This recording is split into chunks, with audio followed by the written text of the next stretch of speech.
Thanks a lot. I don't want to know about that.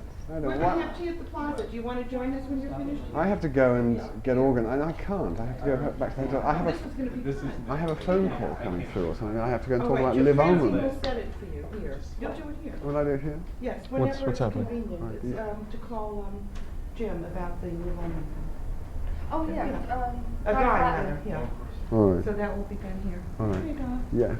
See, Have a nice tomorrow, tea. very early Cookies. in the I morning. know. And if you feel you can't survive without a cup of tea, we'll be in the palm court at the plaza. All right. Okay? Have a Very good nice to meet you. time. Nice to Yeah. meet you, Martha. Bye bye. Good luck at the Pound Court. Why is it difficult? In fact, yes, it can be a real event. Well, I'm sure they have reservations, but it's generally very crowded and the noise level is very high. Bickies.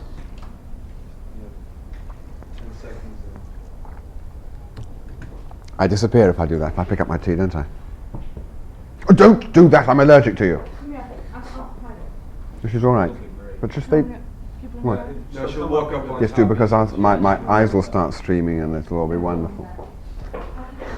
Yeah, but then it'll look like Jim's getting an emotional interview. with her. Well, that's true. Bring the cat back. Jeremy, tell me about your past. Oh, God. Oh, my mother. Your childhood, yes. Oh, dear. Don't make me move my...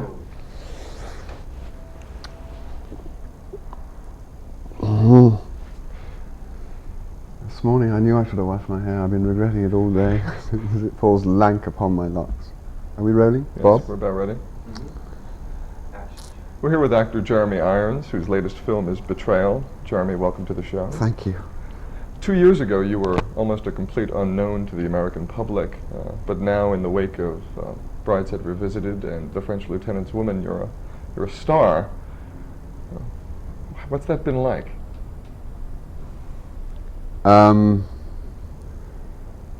Well, I think you're probably being complimentary. I don't think I am yet, because all those pictures were seen by a fairly small proportion. French Lieutenant's Woman, Moonlighting, and of course Brideshead was seen by quite a small proportion too. I would like to think that in this country I was a star nationwide. I don't think I am yet. But thank you for trying to make me feel at ease. Your latest film, Betrayal, is a film adaptation of a Harold Pinter play. Yeah. How did you become involved in that project? Oh. When the night Harold Pinter got married, Sam Spiegel was there at the party and he said, I want you to do my next film. Which was strange enough, while we were still making French Lieutenant's Woman. And I was overawed because I'm a huge admirer and great friend of Harold Pinter.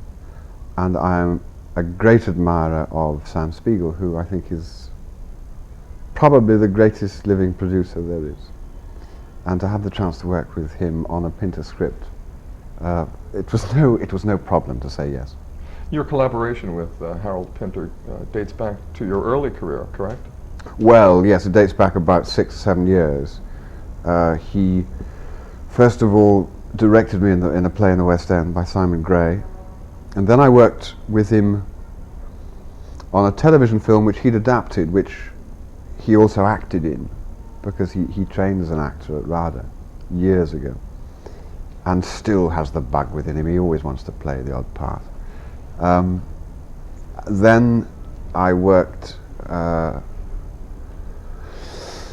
French Lieutenant, which he adapted, and then Betrayal, which was of course his play originally. Mm-hmm. So he, I think, probably has been the greatest single help to my career. Harold Pinter is known to the public as the man who wrote plays like The Homecoming and The Caretaker, Yeah. Betrayal, and as a screenwriter whose credits include Accident and The Servant. Mm. I think the public perceives Harold Pinter through his work, and through his work he's bitter, he's dark, he's brooding. I suspect that he may not be like that as a man. Can you give us any insight into Mr. Pinter? Well, he's certainly not bitter. He is dark, physically to look at. He always wears dark clothes, but he's not. He has a certain pretentious darkness, which isn't real at all. He's a boy from the East End of London, basically, a Jewish boy from the East End of London, who's a bit of a poet, a great observer, what I call a man with a tangential mind. I mean, a lateral mind. He thinks in strange directions. I don't know, I could go on at length and bore the pants off everybody. He also adapted John Fowles' novel, The French Lieutenant's Woman, to the screen in a rather unique way. He wrote a very experimental script in which we have both a period film and a contemporary film occurring at the same time.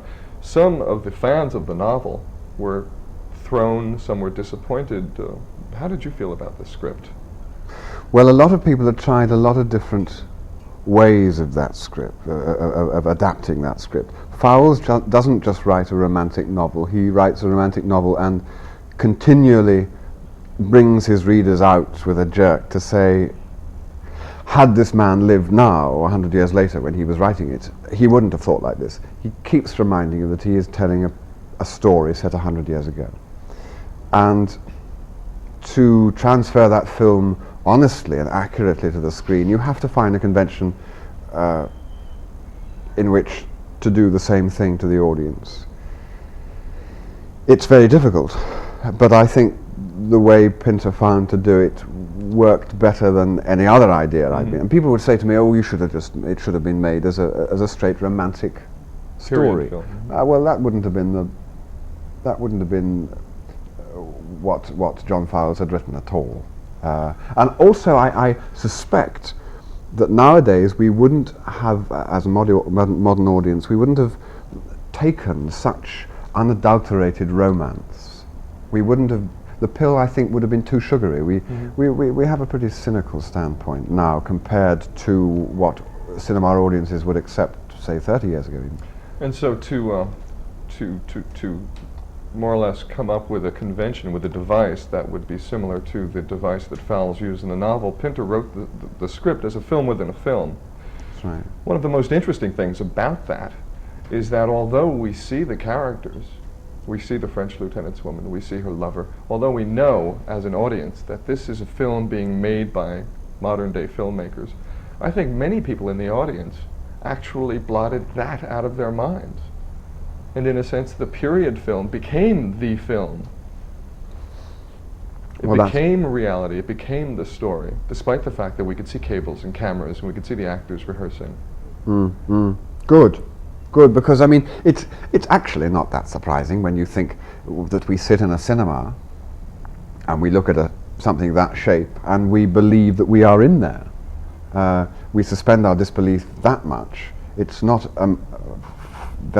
much greater step to suspend one's disbelief when you keep being within that square, being reminded that it is a film. We believe what we want to believe. Look around you. Following The French Lieutenant's Woman, you played Charles Ryder in the PBS miniseries Brideshead Revisited, which was based on a novel by Evelyn Waugh. Did you have any intuition at the time that it would become as popular and as critically acclaimed as it did? No, none at all. I knew it was good work because its pedigree was so good and everybody who was working on it loved it dearly, and I just knew, I mean, you can feel good work. I thought that it might be well received in England. I had no idea it would be so well received here, although of course the novel was terribly successful in America when it first came out. But no, the success, the adulation it received staggered me. Why do you think it became such a cult item with such a great following? That's not the question for me to answer. You should say that, and indeed I would love you to tell me why you think it became such a cult. But I don't understand. I don't understand. I think that perhaps because it just offered a vision of a world that people would like to live in. Yes, there is a certain love within this country, isn't there, of the old time of England and the old houses and. In a sense, I think the series was as popular as the Royal Wedding, and for many of the same reasons. Yes, slightly longer than the Royal Wedding, but not as boring. but not as boring. Bigger cast, mind you. Did you discover while filming Brideshead Revisited that yes, television is a valuable medium for an actor? For an actor, well, of course it's a valuable medium in that it puts you in front of the audience in a way that film never can. I think also it's a very valuable medium to the adapter. It's the problem when when French Lieutenant had to be turned into a film, it had to be put within a 90-minute or 120-minute format. With Brideshead Revisited, a novel of similar weight, we could give it 13 hours. And there are some novels, Dickens is a classic example, who are knitted together of minutiae, character minutiae and plot minutiae. And television allows one, if seen with that advantage, allows one to knit all those little things together and to just gently tell a tale week by week by week, as Dickens wrote his novels originally. So I think suddenly I saw the value of television, and of course for what it did to my career, I'm eternally grateful to it. Following those two successes, French Lieutenant's Woman and Brideshead Revisited, the press declared that you were the latest great romantic screen actor. Mm. Do you agree? What was your reaction?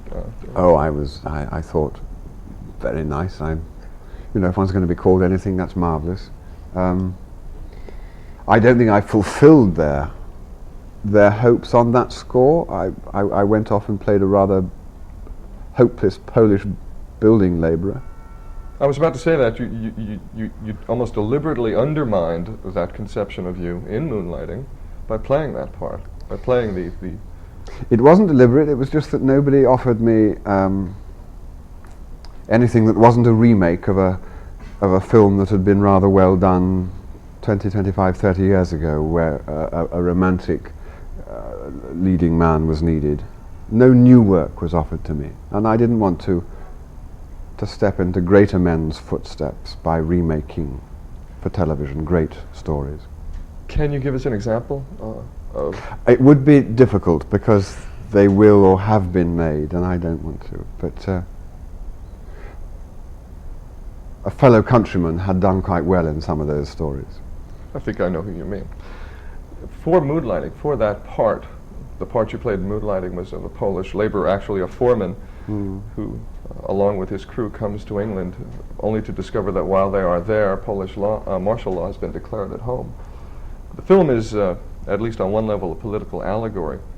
In the film, you're called upon not only to be Polish, but to speak Polish. And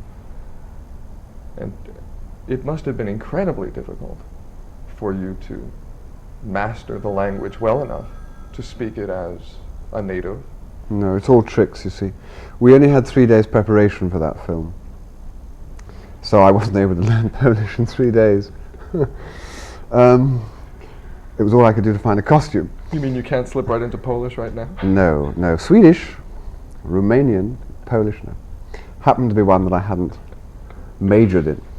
So I had a Polish director, thankfully, and Polish actors surrounding me, so I could listen to their accents and try to get a Polish quality into my English. And for the Polish that I had to speak in the film, I'm afraid I learnt it phonetically. Mr. Skolimowski, the director of the film, however, tells me that that Polish-speaking people who see the movie are convinced that you speak the language. Yes, it's marvellous that. I can't quite understand it. I understand Andrzej Wajda, who hadn't seen any of my other work until he saw Moonlighting, thought I was a Pole. Quite a compliment. Surprisingly how easily you can fool people, isn't it? The king doth wear no clothes. Well, the real irony, I think, is that you were probably learning your Polish as Meryl Streep was learning hers for Sophie's Choice. I know. She got an Oscar, I didn't. I think she learned it better than I did. Meryl Streep is she's definitely the most acclaimed American actress today. You worked with her in French Lieutenant's Woman. Can you offer us any insight into her talent? No, she's a very, very, very good actress. I think we all agree on that. And she chooses exceptionally well. And she's had the chance to show her talent.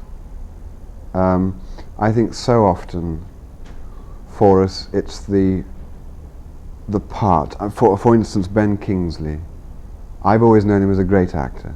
I've worked at the Shakespeare Company where he works, and I've always known Ben as a great classical actor. You know, as there are many in England now.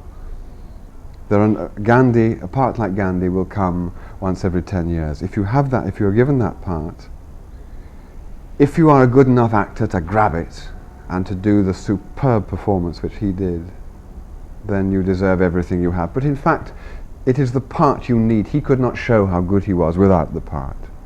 And I think for all of us who've had the luck to get the odd part, to show what we can do, we should be grateful. Meryl has had a stunning line of parts to show her talent, and she has great talent. In fact, you co-star with Mr. Kingsley in Betrayal, Yeah. which is a film that's told in flashback. Sorry, we just have to change. Oh, okay. We'll repeat the question. I just let your question go in, so I haven't.